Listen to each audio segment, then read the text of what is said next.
पाठी ना रे दादा. हे दादा पाठी आहे थोडा. सर सर सर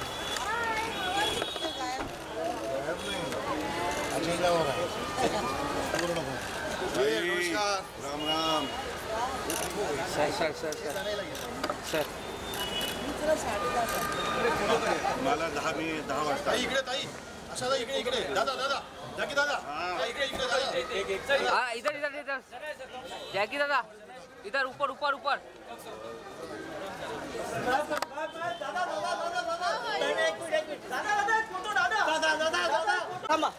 अरे दादा थोड़ा आगे दादा थोड़ा आगे दादा थोड़ा बाहर है दादा दादा. जगह भी तो होना चाहिए.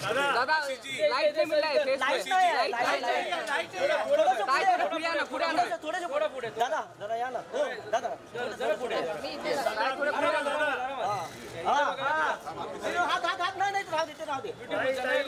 दादा दादा दादा दादा ताई ताई. Yes beautiful. धन्यवाद. Thank you.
सोहळा आपण बघता आहात.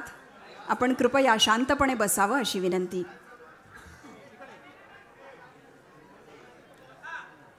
सगळ्यांनी बसून घ्यावं.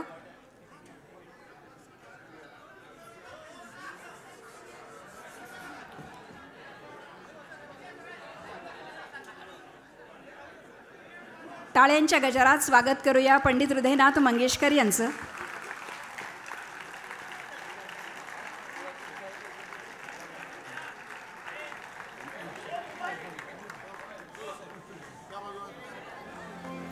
सगळ्यांनी बसून घ्यावं. आपण कार्यक्रमाला सुरुवात करतोय. कृपया आम्हाला सहकार्य करावं अशी विनंती आहे.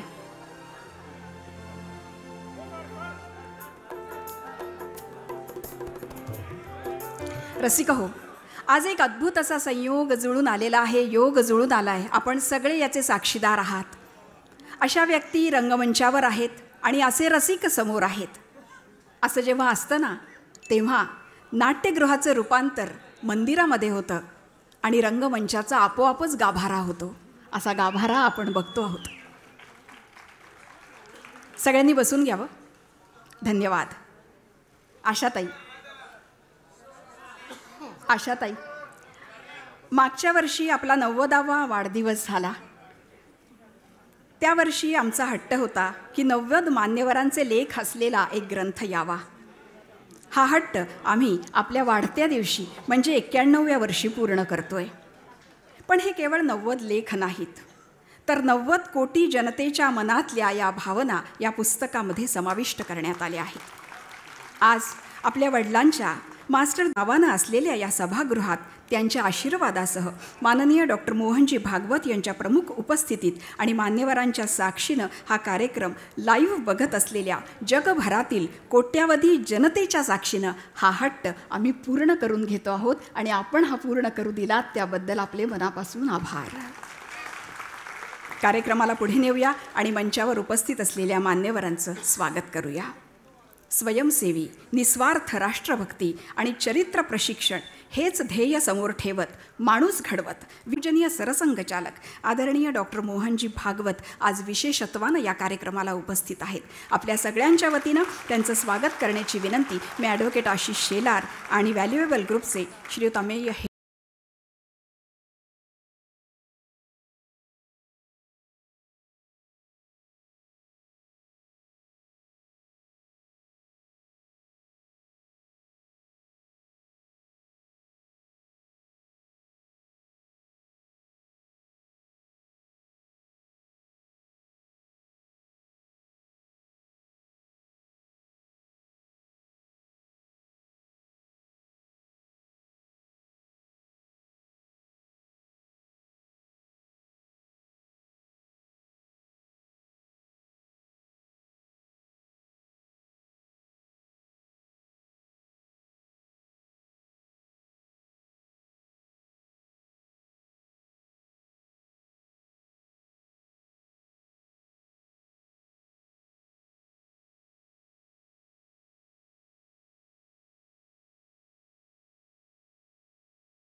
आपण वळतोय. आशाताईंचा आवाज जेव्हा कानापासून हृदयापर्यंत जातो तेव्हा आपल्याला अवर्णनीय आनंद का होतो याचं एक छोटंसं विश्लेषण. कारण आशाताई मनामध्ये अर्थ उभा करतात एखाद्या गुढीसारखा. त्यांनी तो अर्थ भोगलेला असतो अश्वत्थाम्याच्या जखमेसारखा. त्यांनी तो अर्थ झेललेला असतो शंकरांनी झेललेल्या गंगेसारखा. कधीकधी त्यांनी श्रीरामांच्या धनुष्यासारखा. त्यांनी सुरांची पूजा केली असते हनुमानाच्या भक्तीसारखी. सुरांचं शब्दांशी नातं जोडलेलं असतं एखाद्या सुंदर सेतूसारखं. आणि सगळ्यात महत्त्वाचं त्यांनी शब्द, स्पर्श, रस, रूप, गंध आणि भावना जपल्या असतात वहीतल्या पिंपळ पानासारख्या. अशा आशाताई आज आपल्यामध्ये उपस्थित आहेत. एका विशेष कार्यक्रमाकडे मी आता आपल्याला नेणार आहे. प्रत्येक कलाकाराच्या मनात आशाताईंबद्दल काही भावना आहेत आणि त्या भावना बोलून दाखवण्याची इच्छा आपल्या सगळ्यांची आहे. कारण दैवी देणं देणारी ही गायिका म्हणजे आत्ताच्या काळातली सरस्वतीच.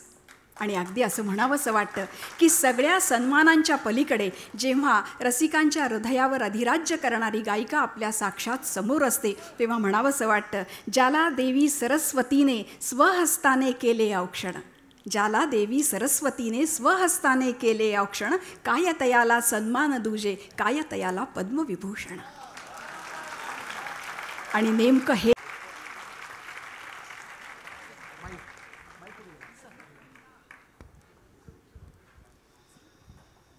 नमस्कार सर्वांना.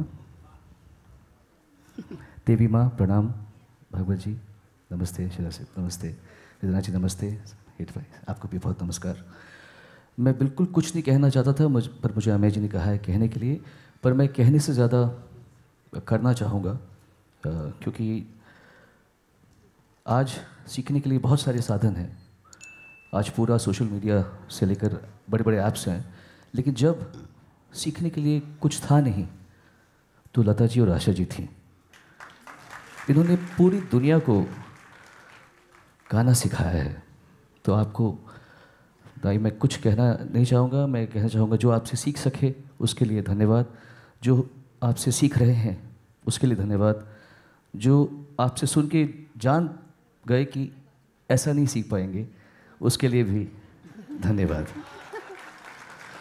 और हमारे सनातन धर्म में, हिंदू धर्म में अपने गुरु को ईश्वर की जगह दी जाती है। आप हमारी देवी हैं और मैं सनातन धर्म की तरफ से आपको आपका सम्मान देना चाहूँगा।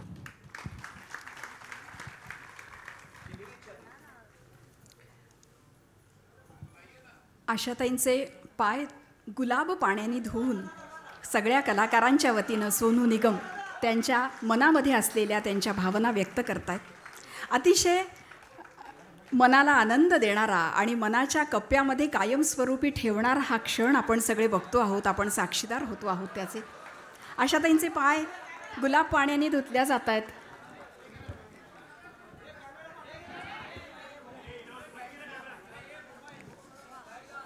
वेदमंत्राच्या घोषासह आपण या सगळ्याचा आनंद घेणार आहोत, आस्वाद घेणार आहोत। यानंतर 91 दिव्यांनी पारंपरिक पद्धतीनं त्यांचं औक्षण करण्यात येईल, वस्त्र फुलांची परडी त्यांना देण्यात येईल आणि वेदमंत्राच्या घोषणांना सुरुवात करेल।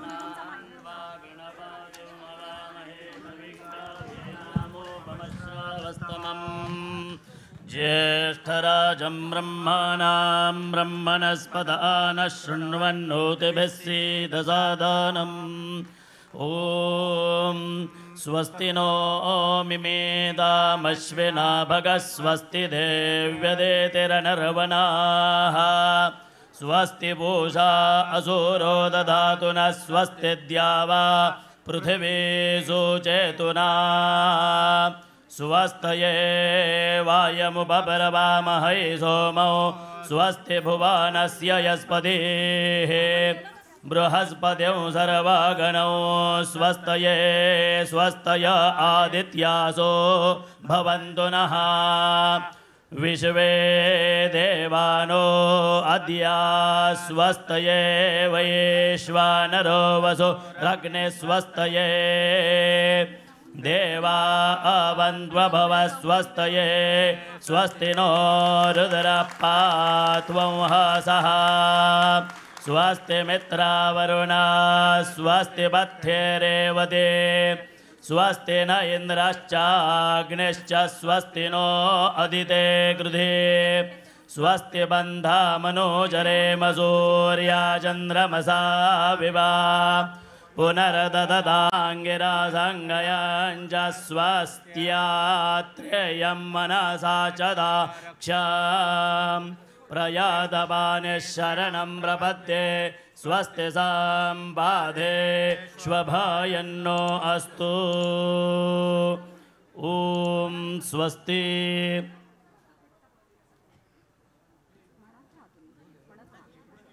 ॐ अग्निरायुष्मान् सवनस्पतिभिरायुष्मान् देनत्वायुषायुष्मन्दं करोमि सोम आयुष्मान् स ओषधिभिरायुष्मान् तेन त्वायुषायुष्मन्दं करोमि यज्ञ आयुष्मान् स दक्षिणाभिरायुष्मान् तेन त्वायुषायुष्मन्दं करोमि ब्रह्मायुष्मत्तद्ब्राह्मणैरायुष्मत्तेन त्वायुषायुष्मन्दं करोमि देवा आयुष्मन्दस्ते मृतेनायुष्मन्दस्तेन त्वायुषायुष्मन्दं करोमि श्रीर्वर्चस्वमायुष्यमारोग्यमाविधात् शोभमानं महीयते धान्यं धनं पशुं बहुपुत्रलाभं शतसंवत्सर दीर्घमायुः शतायुधाय शतवीर्याय शतोदयेऽभिमतिशाहे शतयो न शरदो अजेतानिन्द्रो नेशदुरितानि विश्वा ये चत्वारः पथयो देवयाना अन्तराद्या वा पृथिवी वियन्ते तेषां यो अज्जानि मजेति माहवा तस्मै नो देवा परिधत्ते ह सर्वे ईष्मो हेमन्तवनो वसन्तः शरद्वर्षा सुविदन्नो अस्तु तेषामृतोनागुं शतशारदानान्निपात येषामभये स्याम इदु वत्सराय परिवत्सराय संवत्सराय कृणता बृहन्नमः तेषां वयगो सुमदौ यत्नियान जोगजिता अहता स्याम भद्रान्नश्रेयः समनेष्टदेव त्वया वशेन समशेमहित्वा स नो मयो भो पितो आविशश्वसन्तो कायतनुवे स्योनः अदितिर्द्यौरदितिरन्तरिक्षमदितिर्माता स पिता स पुत्रः विश्वे देवा अदितिः पञ्चजना अदितिर्जातमदितिर्मनित्वा श्रिये जातः श्रिया निरीयाय श्रियं वयो जरितृभ्यो ददाति श्रियं वसाना अमृतत्वमायन् भवान् सत्यासामिदामिदद्रौ श्रिय एवैनन्दश्रियामा ददाति सन्दतमृजावषट्कृत्यौ सन्दत्यै सन्धीयते प्रजया पशुभिर्य एवं वेद यस्मिन् ब्रह्माभ्यजयत् सर्वमेतत् अमुञ्जलोकमिदमुज सर्वम् तन्नो नक्षत्रमभिजित् विजित्य श्रियं दधात्वरुणीयमानम् अहे बुद्धियमन्द्रं मे गोपाय यं रुजयस्त्रयीविदा विदुः रुजः सामानि यजोगुंसि सा हि श्रीरमृता सदा दीर्घायुष्यमस्तु न भूतो न भविष्यती असा हा देखणा सोहळा आणि त्याचे आपण सगळे साक्षीदार. पंडित हृदयनाथ मंगेशकर अर्थात साडी घेऊन यावी आणि मोहनजींच्या हस्ते ती आशाताईंना प्रदान करावी. ह्या सगळ्या भावना आपल्यासुद्धा मनात आहेत, त्यामुळे जोरदार टाळ्या वाजवून आपण या भावनेमध्ये सहभागी होऊया. टाळ्यांचा गजर जोरदार करूया.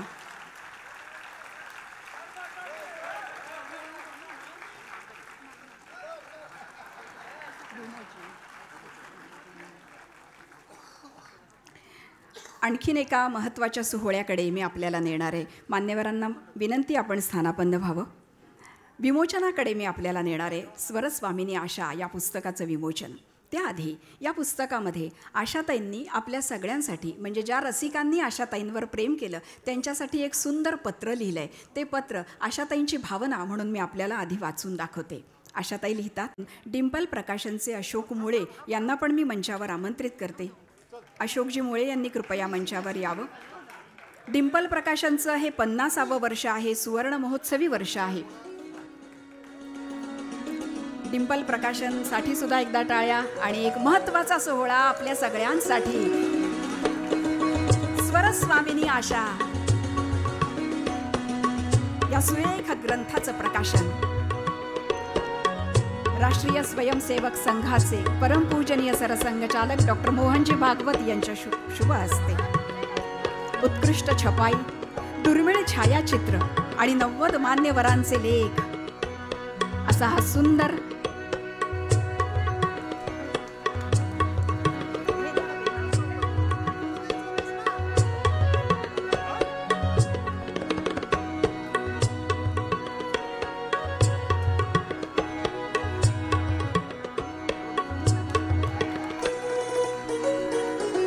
अतिशय दुर्मिळ अशी छायाचित्र आपल्याला या पुस्तकामध्ये बघायला मिळणार आहे. आशाताईंबद्दलच्या भावना आपल्याला वाचायला मिळणार आहे.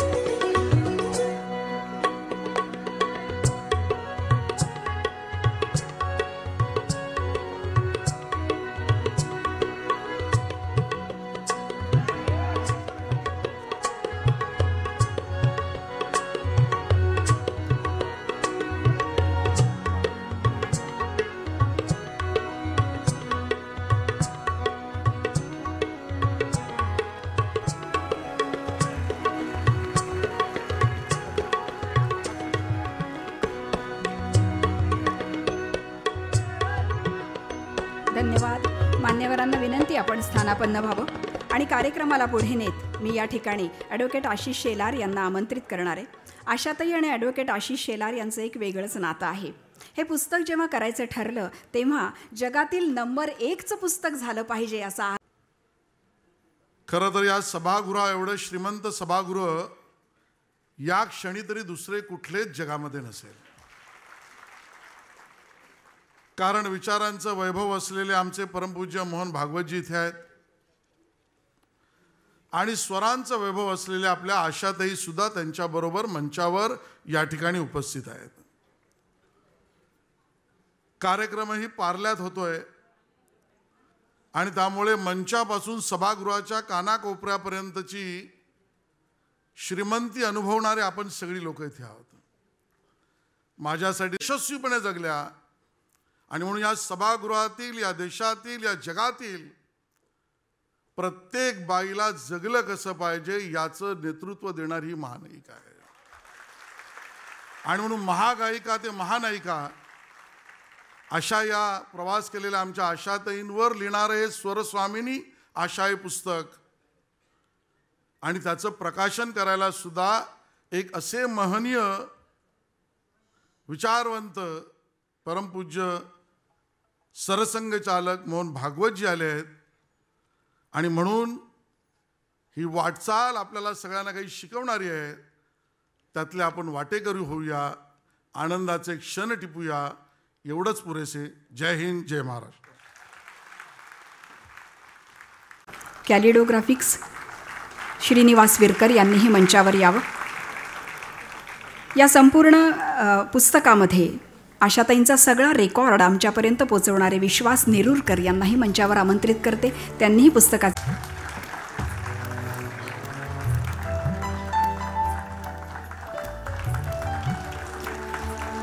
मगाशी मी आपल्याला म्हटलं की तारांगण इथे उतरलं आहे. त्या सगळ्यांप्रतीही आम्ही कृतज्ञता व्यक्त करतोय. आमंत्रित करते माननीय राजदत्तजी यांना. टाळ्यांच्या गजरात आदरणीय राजदत्तजी इथे उपस्थित आहेत. टाळ्यांच्या गजरात त्यांचं स्वागत करूया.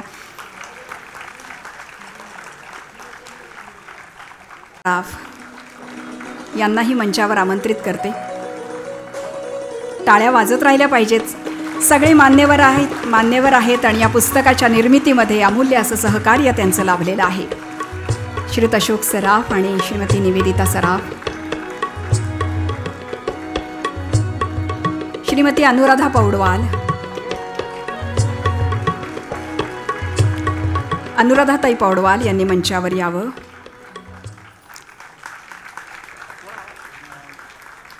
श्रीयुत सोनू निगम यांनीही कृपया मंचावर यावं.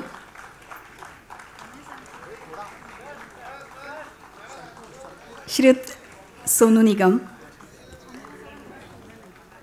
अनुराधाताई,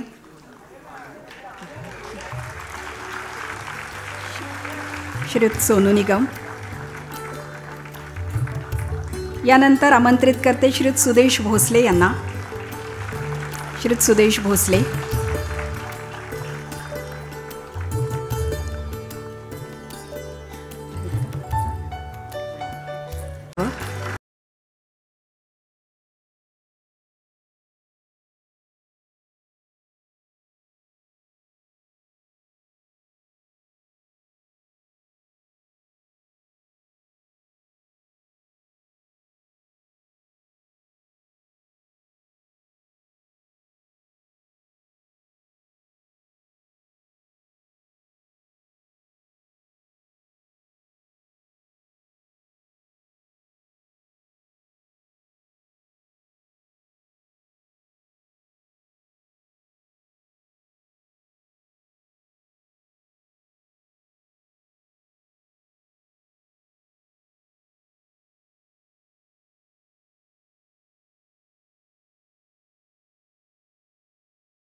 सरसंघचालक,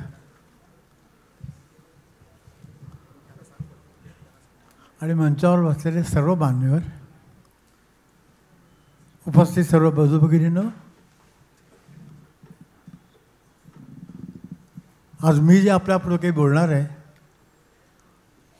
ते माझ्याशिवाय आणि कोणी बोलू शकत नाही, कारण तो माझा अनुभव आहे. ह्या रंगमंचावरती सगळ्यात जास्तीत जास्त कोण गायला असेल तर हृदयनाथ मंगेशकर.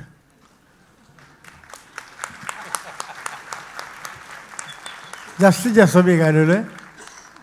आणि दोन तीन नाही, अनेक अशा गोष्टी मी केल्या, जसं की रात्री 12 वाजता कार्यक्रम सुरू करायचा आणि सकाळी 6पर्यंत गायचं, असं पण अनेक वेळा केलेलं आहे मी. तर ते पार्लेकर आज मला दिसत नाही आहेत म्हणून मी बोललो आणि काही नाही. जोरदार टाळी पडते रे पार्लेकरांची. हां,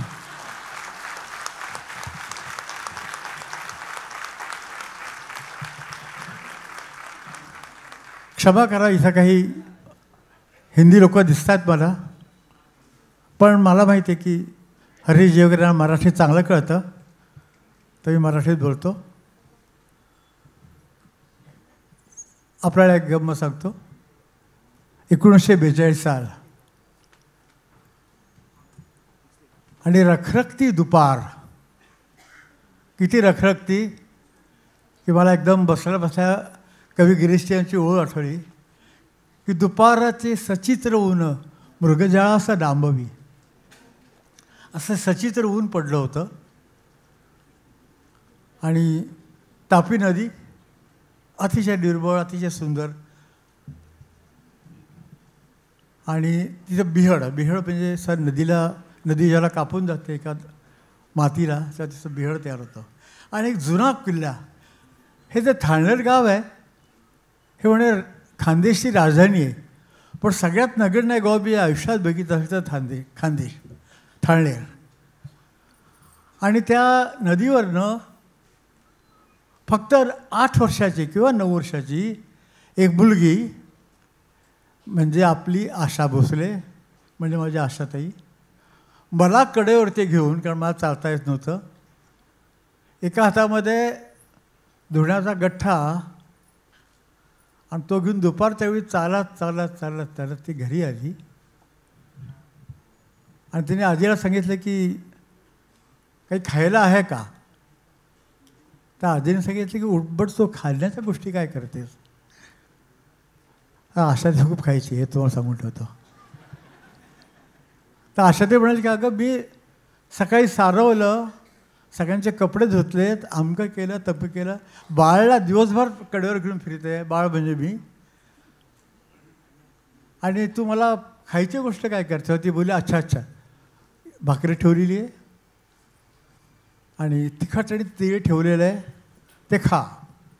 तर हे आमचं अन्न होतं. अनेक वर्ष मी अशा ती फक्त भाकरी, तिखट आणि तेल, भाजी भात वगैरे जे पदार्थ असतात ते आम्हाला माहिती नव्हते. आमच्या घरामध्ये दीदी म्हणजे भारतरत्न लता मंगेशकर, ही तेव्हा काम करत होती मुंबईला. तिला सांभाळायला किंवा तिला सोबत म्हणून मीनाती तिच्याबरोबर होती. पण मी, उषाताई आणि आशाताई आम्ही त्या खेडेगावात अडकलो होतो. युद्धाचे दिवस होते, महायुद्ध चालू होतं, त्यामुळे काही चांगलं अन्न वगैरे काही मिळत नव्हतं, अतिशय गरिबी होती. आणि त्याच्यामुळे आम्ही तेल भाजी पण नाही, तेल आणि तिखट असं खाऊन आम्ही राहत होतो. त्याच्यात आशाताईने म्हणाली की अरे, मग आशाताई भाकरी आणि तेल तिखट खाल्लं तिने. मग आमची ताई म्हणजे माझी आजी, ती बोलली आशा गायला ये. मग आशाताई जेडी नावाच्या एक बाई होत्या त्या, आणि सगळ्या बायका बसल्यात आणि गाणं सुरू झालं. जे गाणं आपण जैत्री जैतमध्ये ऐकलेलं आहे, जे गाणं मी जैत्री जैतमध्ये दिलं ते गाणं आशाताई त्यावेळी गात होती 1942 साली, म्हणजे बरोबर 83 वर्षापूर्वी. ही हकीकत यासाठी सांगितली की बस संध्याकाळ झाली, आशाताई खूप वेळ गायली. मेरा छल्ला जो गुम गया ढूंढ लो जमादार, अशी गाणं काही ते गायली. आणि ते गाणं मी जयश्री गीतपद दिलेलं आहे, तेही आशातीच गायलेली आहे आणि अतिशय लोकप्रिय झालं ते गाणं. तर हे जे मधले 83 वर्षाच्यामध्ये खूप पुलाखालनं पाणी गेलं, सगळं काही सांगत बसत नाही आपल्याला. पण मी आशाताई सगळ्यात सुदृढ तब्येतीने, मी एका पायाने पहिल्यापासूनच खराब. उषाताई मधात पायायची, म्हणजे माझ्यापेक्षा 1 वर्षाने मोठी फक्त. आणि मीनाती कर्ष अशक्त आणि आजारी दिली कामावरती, तेव्हा सगळी घरातली कामं आशाताईला पडायची. भांडी घासणं, धुणी धुणं, स्वयंपाक करणं, ही सगळी कामं तिला करायला घ्यायची. पण हे नुसतं महत्त्वाचं नाही, सगळ्यात म्हणजे मला कडेवर घेऊन तिला मला हिंडवणं, मला खेळवणं, माझं सगळं काही जी घाण पडायची जसं की साफ करणं. आईने केली नसती जी घाण साफ, त्या माझ्या बहिणीने केलेली आहे. तर असे काही उपकार असतात, अशी ऋणं असतात की जी कधी फिटूच शकत नाहीत. आपण काहीही जरी केलं, मान जरी कापून दिली, ते ऋण फिटूच शकत नाही. याच्यावर आशाताई मला, ती फक्त 9 वर्षाची होती, 8 वर्षाची होती, आणि ती घेऊन मला फिरत होती. आणि त्यात ती तुम्हाला एक गंमत सांगतो, त्यामध्ये पण एक गंमत आहे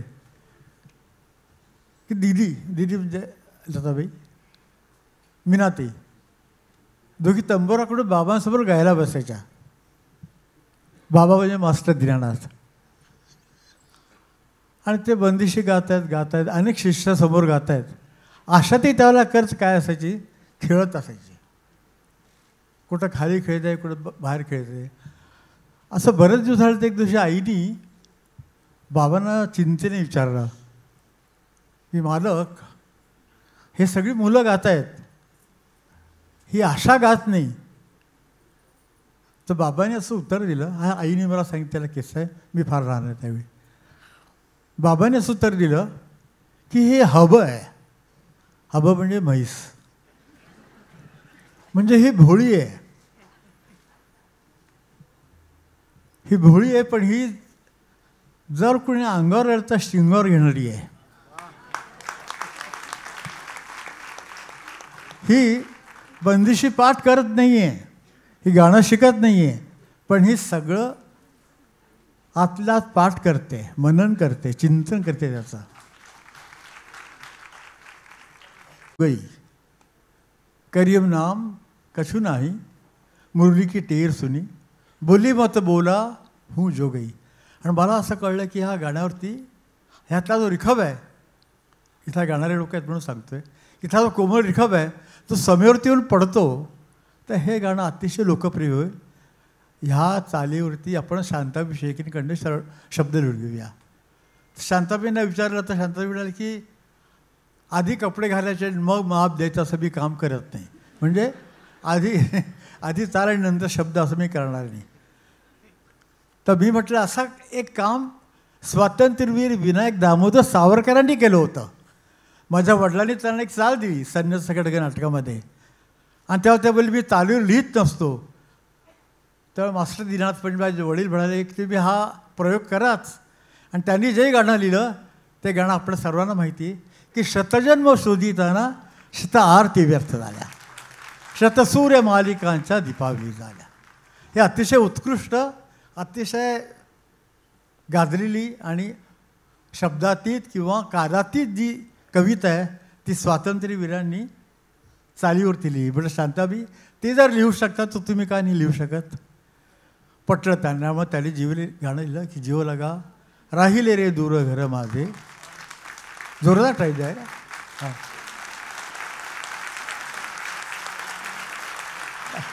हे एकटं गाणं असं आहे मराठीतलं की ज्याच्यामध्ये वादक नाही आहेत, फक्त एकटी आशाताई गायलेली. अंतरामधला आराप आशाताई गायलेली आहे, अंतरामधलं स्वरलिपी म्हणजे नोटेशन आशाताई गायलेली आहे. वादक कोण होते तर वादक मी होतो, म्हणजे तंबोरा वाजवला. आणि एक विष्णू म्हणून नावाचा मुलगा होता, त्यांनी तबला वाजवला, बस. आणि कोणी नाही, एकटी आशाताई होती.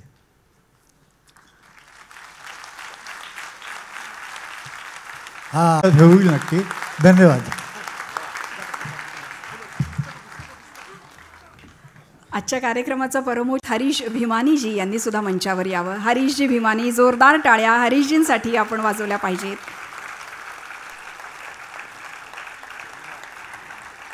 हरीशजी, आपलं स्वागत. इथे सभागृहामध्ये आपल्या बरोबर उपस्थित आहेत डॉक्टर भरत बळवल्ली. त्यांनीही कृपया मंचावर यावं. जोरदार टाळ्या डॉक्टर भरत बळवल्ली यांच्यासाठी.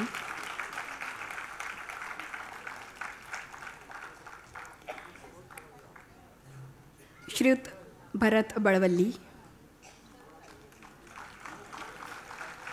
तुषार श्रोत्री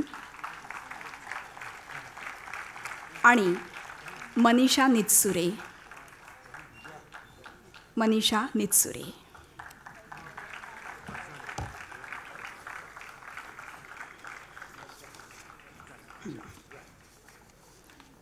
आणि यानंतर ज्यांना ऐकण्यासाठी आपण सगळे उत्सुक आहोत, ज्यांचे शब्द ऐकण्यासाठी आपण सगळे उत्सुक आहोत, त्या आदरणीय आशाताईंना मी या ठिकाणी आमंत्रित करणार आहे. त्यांच्यासाठी केवळ 2च ओळी म्हणते. ज्यांची बाग फुलून आली त्यांनी 2 फुले द्यावीत. ज्यांची बाग फुलून आली त्यांनी 2 फुले द्यावीत. ज्यांचे सूर जुळून आलेत त्यांनी 2 गाणी द्यावीत. आशाताई. मित्र आणि मैत्रिणींनो, माझा नमस्कार. इथं उपस्थित असलेले सर्व थोर मंडळींना माझा प्रणाम. हे पुस्तक आता जे रिलीज झालेलं आहे, ज्या थोर व्यक्तींच्या हस्ते झालेलं, ते मला कल्पनाही नव्हती की असं कधी होईल माझ्या आयुष्यात म्हणून. प्रसाद महाडकर, नरेंद्र हेटे, अमय हेटे, मंजिरी हेटे, प्रियंका जॉनी आणि आशिष शेलार या लोकांनी खूप जीवाच्या बाहेर जाऊन प्रयत्न करून हे पुस्तक आज बाहेर म्हणजे रिलीज केलेलं आहे. गौतम राजाध्यक्ष आणि यशवंत देव या लोकांना, या दोघांना हे त्यांनी अर्पण केलेलं आहे. कारण यशवंत देवांना मी गुरुसारखं मानायचे. आणखीन गौतम तर माझा मुलगाच होता. ही जी तुम्ही इथं चित्र बघतात माझी, तशी मी दिसत नाही, पण त्याच्या कॅमेऱ्यावर कोणी व्यक्ती सुंदरच दिसायची. आणि त्याला एक त्याच्यात कला होती. ती कला त्याच्याबरोबरच गेली. पण मला एक माणसाला विसरता येणार नाही. त्या माणसाचं कोणी नाव घेत नाही, पण मला माहीत आहे मिकी कॉन्ट्रॅक्टर नावाचे जे मेकअप मॅन आहेत, अजूनही ते आहेत. आणि सर्व हिरोईन्स त्यांच्याकडं मेकअप करून घेतात. गौतम राजाध्यक्षांनी माझ्या ज्यावेळेला बोलवलं पहिल्यांदा फोटोसाठी म्हणून, तर मी गेले आणि ते म्हणाले की मी सगळ्यांचे फोल्डर करतो, मी तुमच्यासाठी, म्हणजे तुम्ही माझ्या आईसारख्या आहात वगैरे असं. तर मी त्यांनी सांगितलं मेकअप करावा लागेल. मी आयुष्यात पहिल्यांदा मेकअप केला. मेकअप ज्यावेळेला मिकीनं मला लावला तर मी त्याच्यावर रागवले, हे काय मडकं केलंस माझ्या तोंडाचं, काय तू काय काय फासलंस माझ्या. आशाताई प्लीज तुम्ही आता आरशात बघू नका, संपल्यानंतर तुम्ही बघा आणि नंतर मग पुसून टाका हवं तर, पण तुम्ही हे करा. म्हटलं बरं. त्याचा मेकअप संपला, त्याने केस केले, काहीतरी केलं त्यांनी सगळं. आणि मी वळून माझ्यासमोर आरसा त्याने आणला. म्हटलं ही कोण आहे. मी इतकी सुंदर दिसायला लागले होते. तर ते मिकी कॉन्ट्रॅक्टर आज पण सगळ्या हिरोईन्सचा मेकअप करत असतात, फार मोठे आहेत. गौतम राजाध्यक्ष आणि मिकी कॉन्ट्रॅक्टर यांची जोडी होती. विश्वास नेरुरकर माझ्या आयुष्यात खास माझं त्यांनी काम केलेलं आहे. त्यांनी सगळे आर्टिस्ट लोकांची पुस्तकं करत होते. ते त्यांना गाण्याचा शौक आहे अतिशय. त्यांनी पहिलं दीदीचं पुस्तक काढलं. त्यावेळेला मला ते म्हणाले होते की अशा मी तुमच्यावर पण तुमचं पुस्तक गाण्याचं काढणार आहे. तुम्हाला ते जरा पाणी देता का? हे पाणी काय होतं ना, माईक समोर आलं ना तर म्हणजे घसा कोरडाच पडतो. बोलायचं असलं तर आणखीन जास्त पडतो, कारण भीतीनं.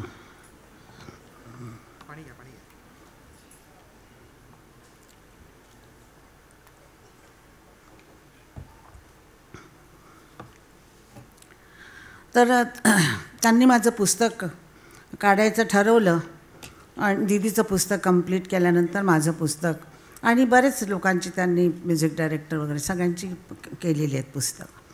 तर माझ्या पुस्तकाच्या वेळेला त्यांनी HMVला विचारलं की आशाबाईंची गाणी किती आहेत. ते HMVनी साफ सांगितलं की आम्हाला काय माहिती नाही आहे. तर त्यांनी कुछ गली कुची में जाके उन्होंने ढूंढ ढूंढ के कहाँ से गाणे निकाले. आणि त्यांनी अतिशय त्रास घेऊन तो प्रसाद आणि ते दोघंजण मिळून काम करत होते आणि त्यांनी ते पुस्तक कुणाकडनं काही मदत न घेताना स्वतःच्या याच्यावर छापलं. ते पुस्तक छापल्यानंतर माझ्या 60व्या वर्षी ते त्यांनी रिलीज केलं. मी त्यावेळेला 60 वर्षाचे होते आणि त्यावेळेला 11,500 गाणी मी गालेले होते. मग त्यांनी यासाठी प्रयत्न सुरू केला की गिनीज ऑफ वर्ल्ड रेकॉर्डमध्ये, गिनीज बुकमध्ये माझं नाव यावं. कारण जगात सगळ्यात तर ते लोकांनी मंजूर करत नव्हते. लंडनवाले ते म्हणाले की नाही, आम्ही हे काढूनच टाकलेलं आहे प्लेबॅक सिंगिंगचं वगैरे असं तसं. तर त्यांनी भांडण केलं माझ्यासाठी आणि त्यांनी सांगितलं की रेकॉर्डेड व्हॉईस आहे. ते म्हणाले आम्ही असंच घालतो की ते जास्त गालेले आहेत वगैरे.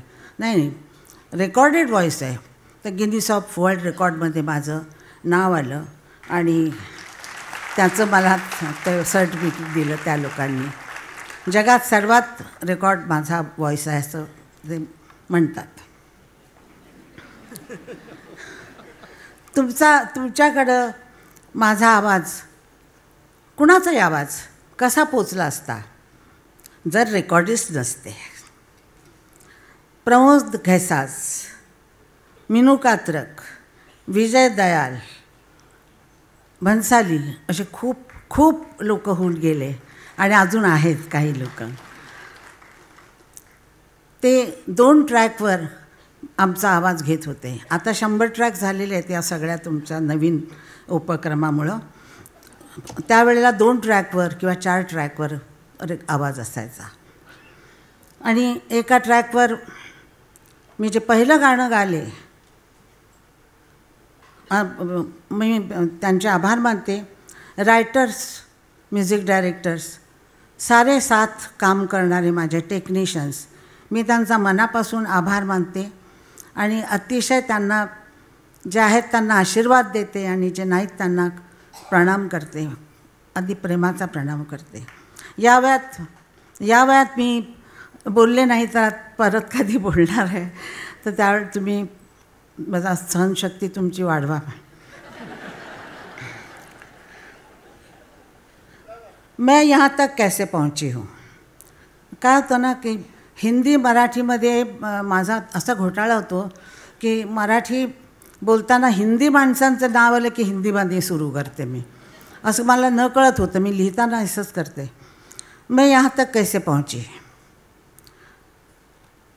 तुम्ही बायकांनी, महाराष्ट्रीयन बायकांनी मला प्लेबॅक सिंगर बनवलं. पहिलं गाणं जे तुम्ही गालात माझं, ते गाणं तुम्ही गालात. खेड्यापाड्यामध्ये बायका गाल्या, जात्यावर ओव्या पण म्हटाव्या तसं ते गाणं त्यांनी गालं. ते होतं बाळा जो जो रे, बाळा जो जो रे, पापणीच्या पंखात झोपू दे डोळ्यांची पाखरे, बाळा जो जो रे. नंतर मला हिंदी गाणी पण मिळायला लागली. कोणाला तरी कळलं की कोणीतरी आशा भोसले नावाची गायिका आहे आणि मराठीमध्ये तिचं गाणं खूप खूप चाललेलं आहे. मला असं भीती वाटते इथं.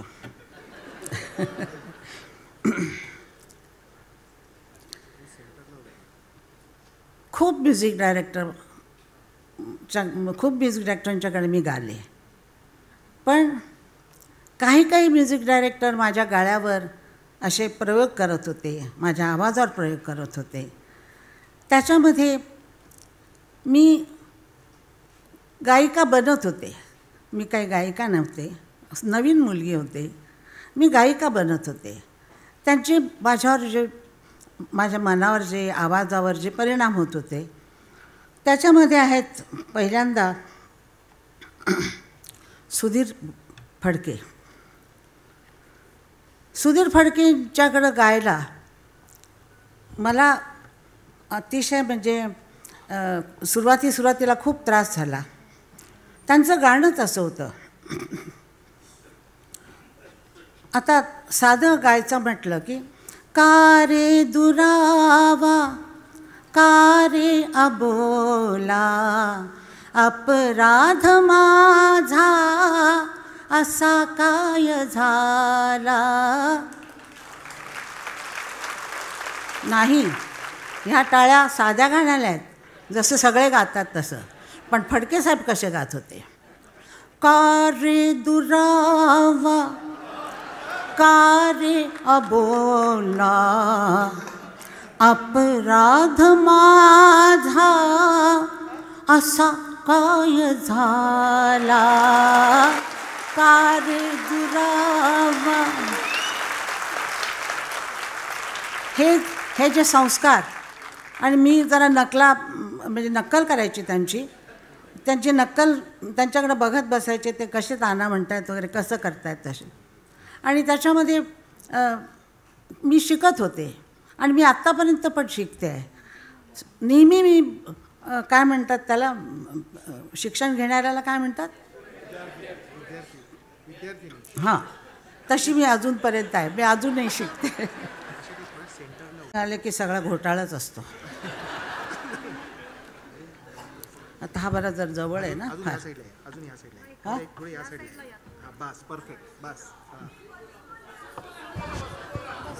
हां बरं. आता यशवंत देव, मला त्यांचं अतिशय स्वभाव आणि त्यांचं जे वागणं होतं आणि मला फार आवडायचे ते. मी त्यांना सांगितलं एकदा की देवसाहेब मला जरा गाणं शिकवता का. हसायला लागले. हा हा हा हा, काय आशाबाई, तुम्ही एवढ्या मोठ्या गाणाऱ्या आहेत, तुम्ही माझ्याकडं काय शिकणार. म्हटलं नाही, शिकायचं आहे मला, तुम्ही सांगा ना मला. म्हणाले म्हणा सा. मी म्हटलं सा. डोळ्यांनी सा म्हणताय का, डोळे उघडा भाऊ. मग नंतर म्हणाले सा रे गा म असं म्हटलं म्हणा. तर मी असं केलं सा रे गा म. हाताने सा रे गा म गाता का तुम्ही, गळ्याने गाताय. मग तुम्ही हात का हलवताय, कशाला तोंड वाकडी करताय, कशाला आठ्या घालताय. आठ्या घालायचं कारणच काय तुम्हाला, तुमचा गळा गाताय, तुम्ही पोटापासून गाताय. हे त्यांच्यापासून शिकायला मिळालं, पण इतकं म्हणजे करता आलं नाही, पण फार उशिरा शिकले ती गोष्ट म्हणून. पण त्यांचं गाणं कसं होतं की विसरशील खास मला, सुरूंचं झाला मला. विसरशील खास मला दृष्टिआड होता, विसरशील खास मला. तर ते असे सरळ गायचे आणि आवाज एकदम इथून काढून गायचे. विसरशील खास मला असं म्हटलं की जरा चांगलं ह्याच्याने म्हणा की. आम्ही म्हटलं की असंच गायला पाहिजे माईकवर. तुम्हाला गंमत सांगते, 2 म्युझिक डायरेक्टर एकमेकासमोर आले. ते म्हणजे देवसाहेब आणखीन फडके साहेब. फडके साहेबांना डुएट गायचं होतं माझ्याबरोबर. म्हणजे ते ॲज अ प्लेबॅक सिंगर ते येणार होते. आणि देवसाहेबांच्या समोर देवसाहेबांनी त्यांना गाणं शिकवलं. तू नजरेने हो म्हटले पर वरमाळा पडणार कधी, कर पडलेत गळ्यात तुझे पण वरमाला पडणार कधी.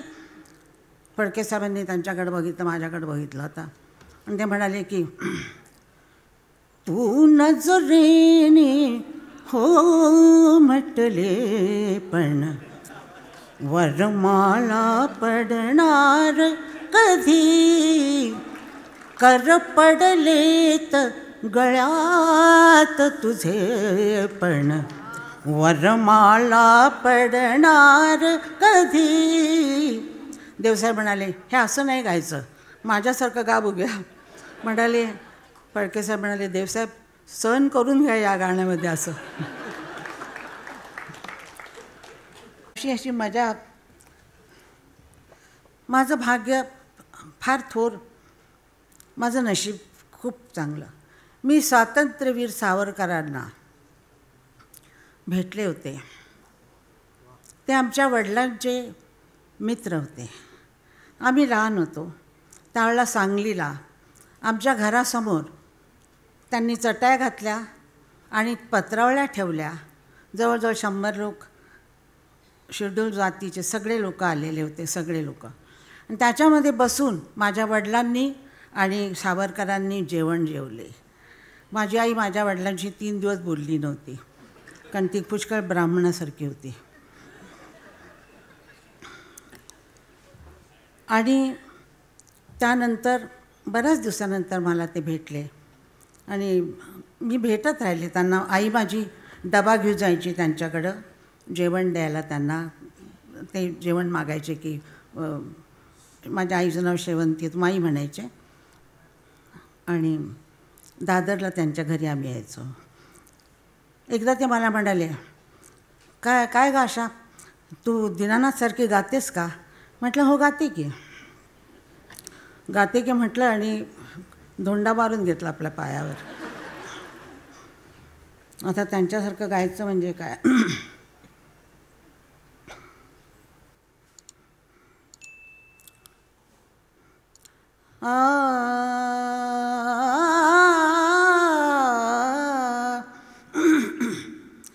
परवशता पाश दैवी ज्यांच्या गळा लागला, परवशता पाश दैवी ज्यांच्या गळा लागला, ज्यांच्या गळा लागला हो गळा लागला.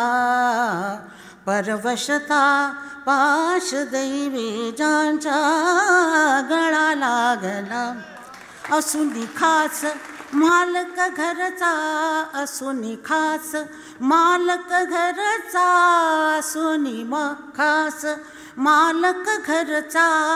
म्हणते चोर त्याला परवशता पाश दैवी ज्यांच्या गळा लागला, ज्यांच्या ज्यांच्या ज्यांच्या ज्यांच्या गळाला, ज्यांच्या गळा लागला, गळाला. माझ्या पाठीवर थोपटलं त्यांनी आणि सांगितलं अजून प्रॅक्टिस केली पाहिजे वाढला जर गाण्यासाठी.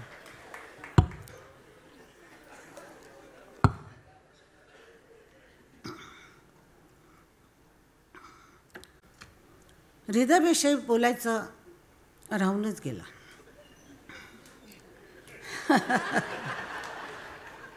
हृदयाला मी मोठा केला आहे, पण तो माझ्याकडं 56मध्ये आला. 56मध्ये येऊन मला त्यांनी धोतर नेसून असा शर्ट घातलेला, असा बाबांसारखा हातामध्ये ओचा, धोतराचा ओचा बंगाली लोकांसारखा पकडलेला. गाडीतनं उतरला आणि विचारलं की आशाताई तू माझं गाणं गाणार का? मी त्याच्याकडे असं बघितलं, हाच तो मुलगा आहे मी कडेवर घेऊन फिरत होते. आणि मी त्याला म्हटलं हो गाईन की. त्यावेळेला आड्यता होती की काही गाऊ शकतो आपण म्हणून, असते काही वेळेला येते लोकांच्या डोक्यामध्ये. त्यानं पहिलंच गाणं मला जे गायला सांगितलं, चांदणी काय सुरू घेऊ रे सुरेश? चांदणी, हां, चांदणी शिंपीत जाशी चालता तू चंचले, ओंजळी उधळीत मोती, ओंजळी उधळीत मोती, हासरे तारा फुले फुले. आवाज बसलाय, सकाळच्या सकाळी गायचं ना. हा चांदणी आता फुले म्हणून ती तान जी आली ती फुले चांदणी माझ्या पायाखालची जमीन निघून गेली. म्हटलं अरे हे असं गाणं गायला लागतो आहे. मग प्रॅक्टिस केली आणि मी ते गाले. त्यानंतर त्यांनी मला 66 साली माझ्या आयुष्यात खूप घडामोडी घडल्या होत्या, खूपच त्रासामध्ये होते आणि त्यातही गातच होते. त्यावेळेला त्याने मला 66 साली ऑगस्ट महिन्यामध्ये जीवलगा हे गाणं गायला सांगितलं. जीवलगा हे गाणं सुरामध्येच गाणं येतं, सुरामध्येच त्याची आर्तता येते. गाणाऱ्याला काही करावं लागत नाही, तरी पण गाण्याला करावं लागतं. जीवलगा राहिले रे दूर घर माझे, पाऊल थकले माथ्यावरचे, जड झाले ओझे. जीवलगा जीवलगा जीवलगा. मला मी त्याला विचारलं एकदा की बाळ तू ही गाणी कशी करतोस, हे तुला कसं सुचतं? केव्हा तरी पहाटे हे गझल आहे, ही मराठीची गझल आहे.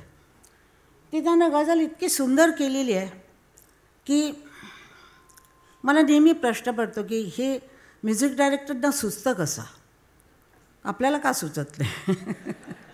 आपल्याला फक्त गाता येतं, सुचत का नाही? आता ते बघा, केव्हा तरी पहाटे, आता बोरचालमध्ये आहे ना, केव्हा तरी पहाटे मला चहा मिळाला होता. केव्हा तरी पहाटे उलटून, आता तान उलटून मागं येते बघा, उलटून रात गेली, उलटून रात गेली. हे कसं समजलं त्याला? तानेमधनं उलटला तो. म्युझिक डायरेक्टर इथं बसलेले आहेत आणि गाणारे सगळे बसलेले आहेत, तर त्यांना कळू शकतं की गाण्यामध्ये त्यांनी दाखवले की उलटून रात्री. हे कसं सुचतं तुला? कळले मला न केव्हा आवाज चांदण्याचे, कळले मला न केव्हा आवाज चांदण्याचे, आकाश तारकांचे उचलून रात गेली, आकाश तारकांचे. ह्या वस्तू या चाली कशा बनवतात, हे कसं सुचतं या लोकांना. म्हणून बाळ मी तुला सांभाळलं म्हणून तू अशा चाली सुंदर केल्यास.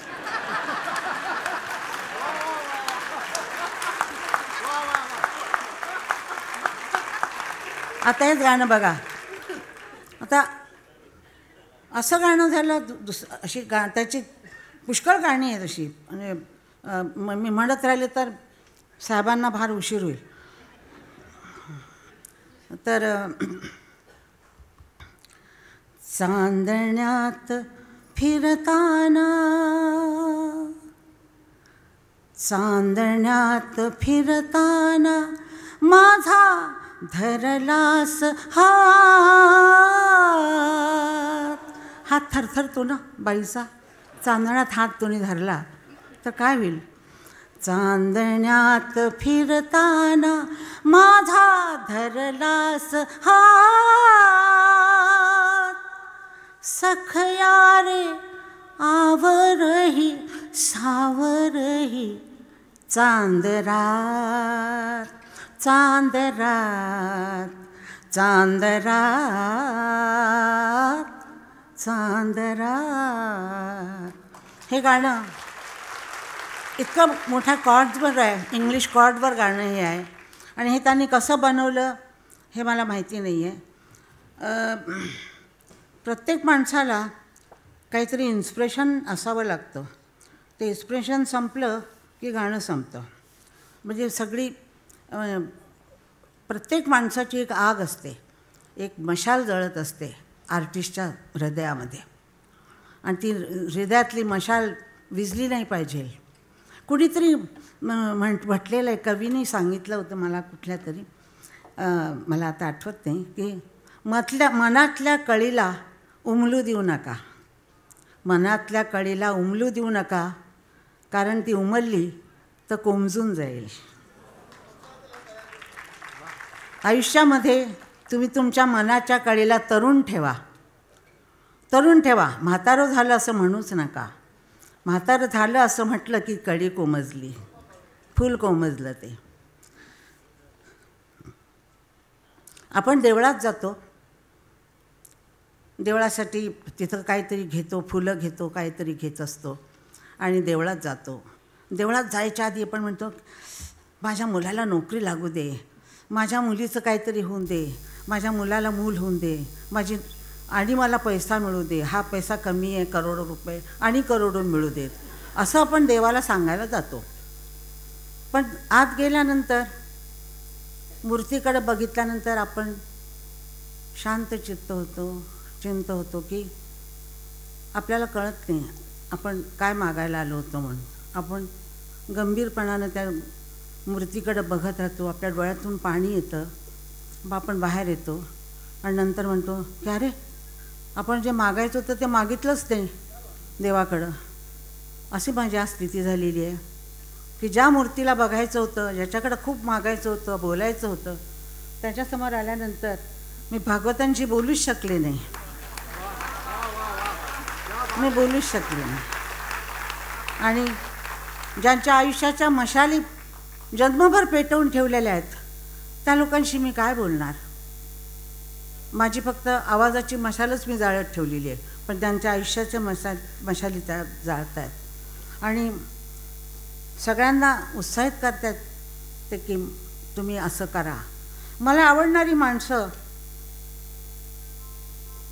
काही माणसं, मला खरं म्हणजे राजकारण कळत नाही. राजकारणामध्ये मी अतिशय शून्य आहे. 80 वर्ष माझ्याची किती म्हणजे काय राजकारण झालं माझ्या आयुष्यामध्ये, माझ्या करिअरच्या बाबतीत, ते मला अजून कळलं नाही. आता थोडं थोडं कळायला लागलं आहे पोरांमुळं. राजकारणी माणसं आवडतात, अशी सगळी माणसं आवडतात. आता आशिष शेलार आहे, मला आवडतं हो, मी राखी बांधते. सावरकर साहेब माझ्या देवळातच आहेत. ते पंतप्रधान मोदीजी मला फार आवडतात. मोहन भागवत मला फार आवडतात. माझ्या मंदिरातल्या मूर्त्या आहेत त्या. जय भारत माता की जय, जय महाराष्ट्र.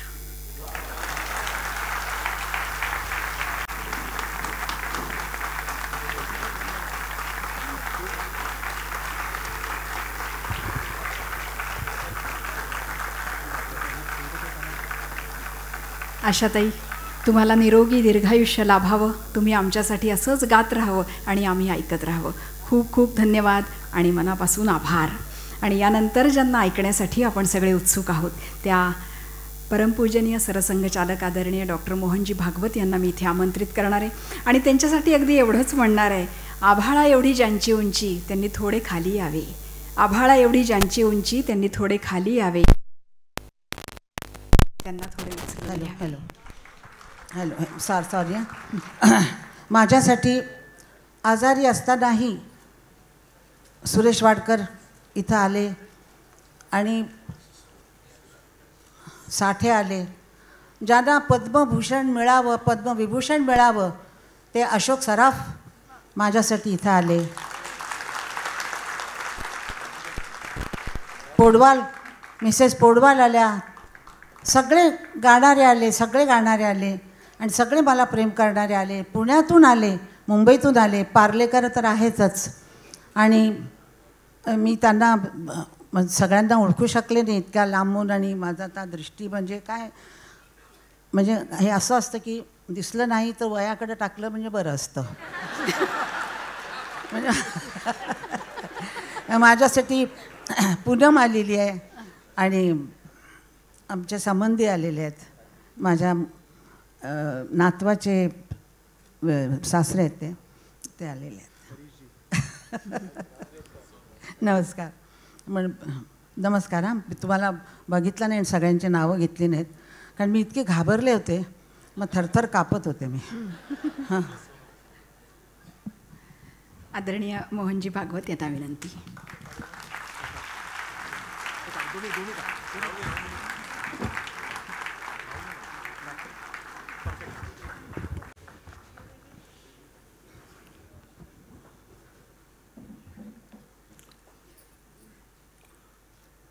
आजच्या उत्सवमूर्ती श्रीमती आशाताई भोसले, आदरणीय हृदयनाथजी, मंचस्थ उपस्थित सगळेच मान्यवर आणि सभागृहात उपस्थित असलेलेही सगळे मान्यवर,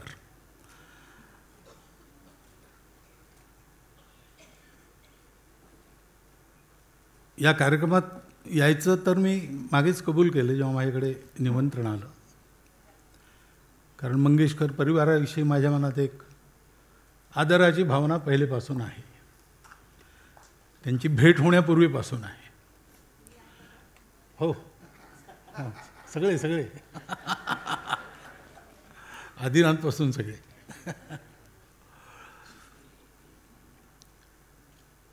पण इथे काय बोलावा हा प्रश्नच म्हणजे अजूनही आहे माझ्या मनात.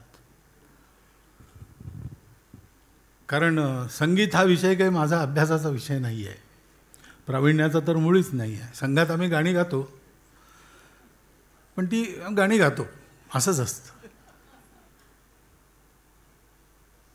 परंतु एक गोष्ट आहे की लहानपणापासून, आणि मीच नाही, महाराष्ट्रातले आपण सगळे गाणी ऐकत असतो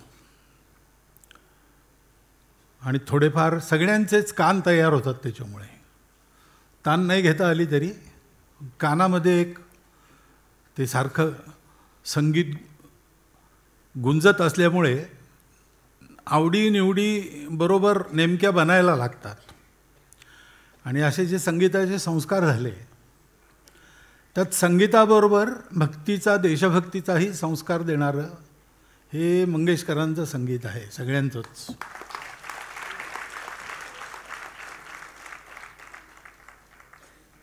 त्याच्यामुळे असं वाटतं कधी कधी, म्हणजे पंडितजींनी ती गोष्ट सांगितली, आशाताईंनी ती गोष्ट सांगितली, गाण्यातनं तो कलाकार आपल्यासमोर उलगडतो, त्याचा जो अनुभव असतो तो येतो.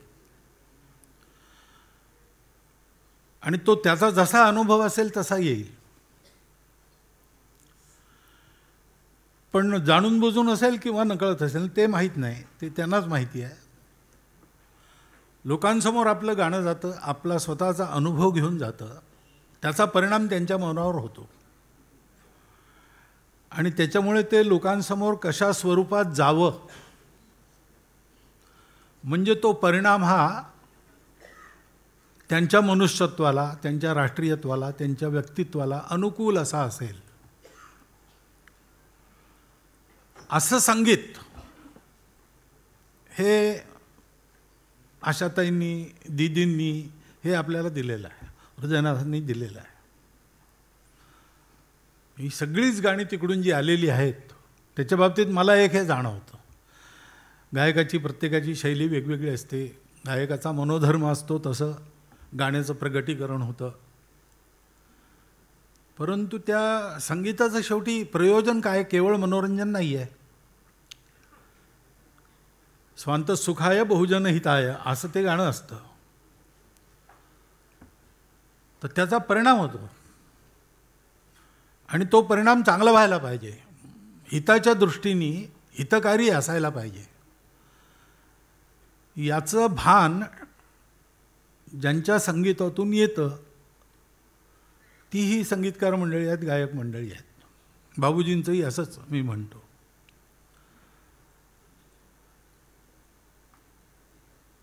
शैली वेगवेगळी असते. म्हणजे त्या पुस्तकात मीही काही म्हटलेलं आहे.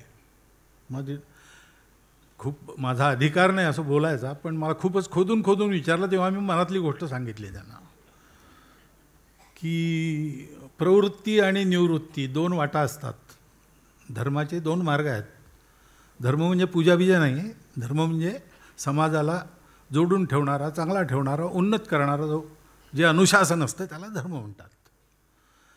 तो धर्म दोन मार्गाने जातो, प्रवृत्तीपर, निवृत्तीपर. एक असतं की नकोच हे जग, काही नको, काही नको, काही नको, काही नको, मला फक्त सत्य पाहिजे. आणि दुसरा मार्ग असतो की सत्यशोध, हा सगळ्यातच सत्यशोध, सत्य सगळीकडेच आहे, त्यामुळे प्रत्येक ठिकाणी कुठे कुठे आहे पहा, हेही पहा, तेही पहा, तेही पहा, तेही पहा. आणि त्या समजा तसं दीदींचं गाणं आणि आशाताईंचं गाणं मला असं वाटतं, पण मी तज्ज्ञविज्ञ नाही आहे, पण मला जे वाटतं ते मी सांगतो की निवृत्तीच्या अंगाने माणसाला घेऊन जाणार सुरातून आणि प्रवृत्तीच्या अंगाने त्याच ठिकाणी माणसाला आणणार, असे दोन प्रकार आहेत. आशाताईंचा हा दुसरा.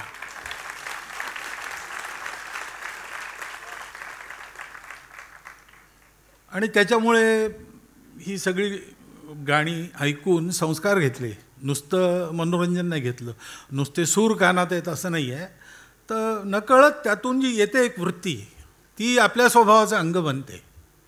जो गाणी मनापासून ऐकतो त्याचं असं होतं, उडत उडत ऐकलं आणि वावा म्हणून सोडून दिलं.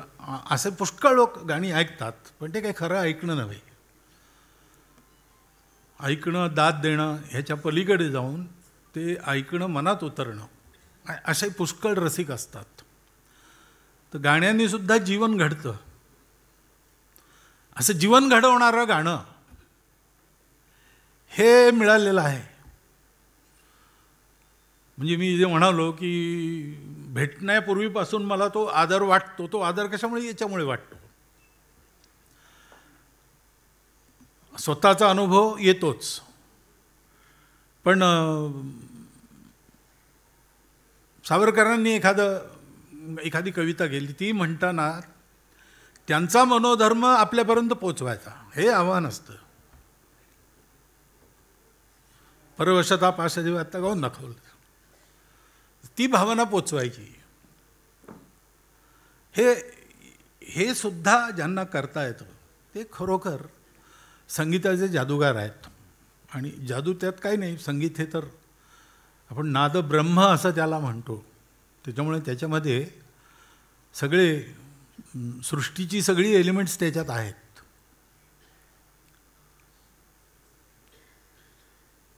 आपल्या डागर साहेबांचं एकदा ऐकलं मी, भाषण ऐकलं. गायक असं म्हणतात की बोलायला उभं राहिलं की कोरड पडते, पण ते फार चांगले बोलतात सगळे. आत्ता एक उदाहरण झालेलंच आहे आपल्यासमोर. तर त्यांचंही भाषण होतं, त्याच्यात त्यांनी म्हटलं की ही स्वरांची साधना साधी गोष्ट नाही आहे. मनुष्य हा षड्जापासून सुरू करतो आणि एक एक सूर साधतो, तेव्हा तो आपल्या आध्यात्मिक उन्नतीची एक एक पायरी चढत असतो आणि निषादापर्यंत तो पोचतो, तेव्हा तो मुक्तीच्या दरवाजापाशी येऊन उभा राहतो.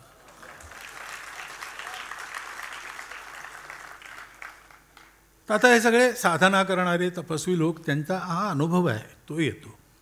या दृष्टीने कळत म्हणजे आता इतकं बोलणार नसतील, पण नादब्रह्म त्याच्यात बुडून जाणं, एक एक स्वर, म्हणजे त्या दिवशी यांचा षड्ज असा लागला होता असं म्हणतात, ते पहिल्यांदा कळतच नाही. षड्ज लागणं म्हणजे कोणती मोठी गोष्ट आहे. आता आशाताईने ते सा असं म्हटलं, सा मी म्हणतो, पण त्यांचं म्हणणं आणि माझं म्हणणं किती, ते ज्याला समजतं त्याला या गोष्टी अनुभवाला येतात.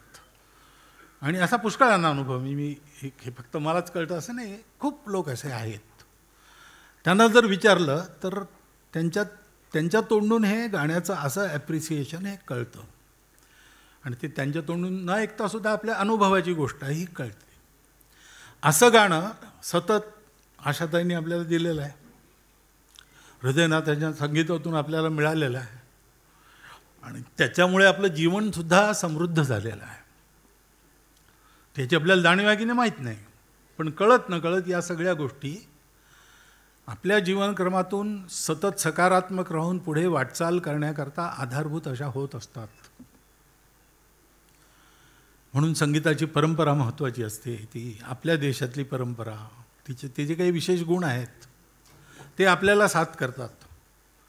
कुठल्याही क्रायसिसमधून कसं बाहेर पडावं ह्याच्याकरता जो स्वभाव आवश्यक असतो, जी सकारात्मकता आवश्यकता असते, ती त्याच्यातनं मिळते.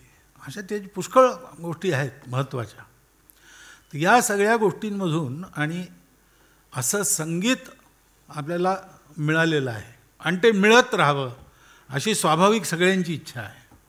म्हणजे ज्यांना इतकं नाही कळत त्यांनासुद्धा मनोरंजनाकरता ते मिळतं, कारण त्या मनोरंजनातसुद्धा काही विशेषच आनंद असा त्यांना जाणवतो. तर ते सतत मिळत राहिलं पाहिजे अशी आवश्यकता आहे. आणि म्हणून ती कळी उमलू देऊ नका वगैरे जे सांगितलं ते तितकंच आपल्याकरताही आहे, सगळ्यांकरता. कारण तुमचं गाणं हे एक वेळ तुमचं गाणं नाही आहे. तुमचं गाणं हे देशभरात पसरलेल्या सगळ्या रसिकांचं गाणं आहे आणि सामान्य माणसाचं सुद्धा ते गाणं झालेलं आहे. ही गोष्ट झालेली आहे आता. ही आपण फिरतो सगळेच, लोकांना ऐकतो, लोकांना गाण्यांबद्दल बोलताना ऐकतो, तेव्हा आपल्याला हे माहिती आहे की उद्या इतिहास लिहिला गेला की 19व्या 20व्या 21व्या शतकातला भारत कसा होता, त्यातील सामान्य माणसं कशी होती, तर ज्या ज्या गोष्टी लिहाव्या लागतील त्याच्यात त्यांनी ऐकलेलं संगीत आणि अर्थात त्याच्यात मंगेशकर कुटुंबाचं हे मोठं योगदान हे नक्की असेल. त्याच्याशिवाय ते पूर्ण होणार नाही. मी मध्ये बोलू का? हो. तर म्हणजे फार धैर्य करते. म्हणजे तुम्ही गाता आणि तुम्ही खूप छान चाली करता. आता मला बाळासाहेबांनी सांगितलं, मला माहीत नव्हतं. काय हे करतो आम्ही, पण आम्हाला असं वाटतं की ते तलाट रलारी जन म्हणे काव्य करणारी अशा चालीच असते.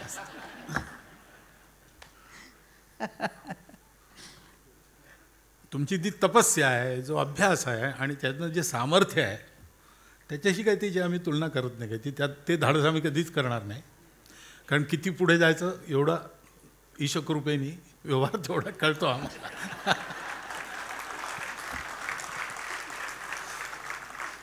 पण हे असं अहेतुक एक उपकाराचं हे ओझं आपल्यावर आहे.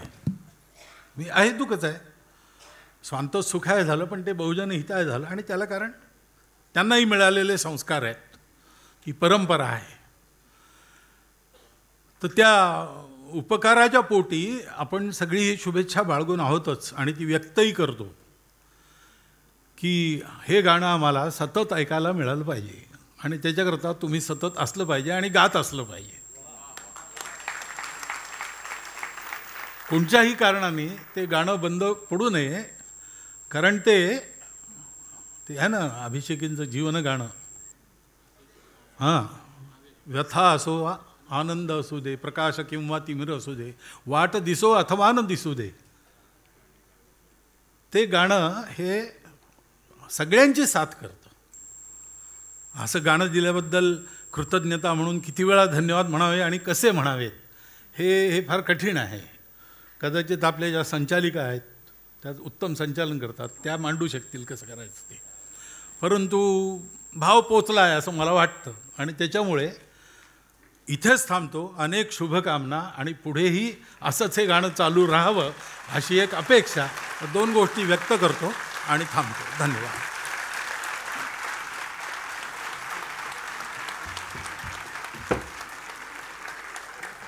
मनापासून धन्यवाद आदरणीय मोहनजी.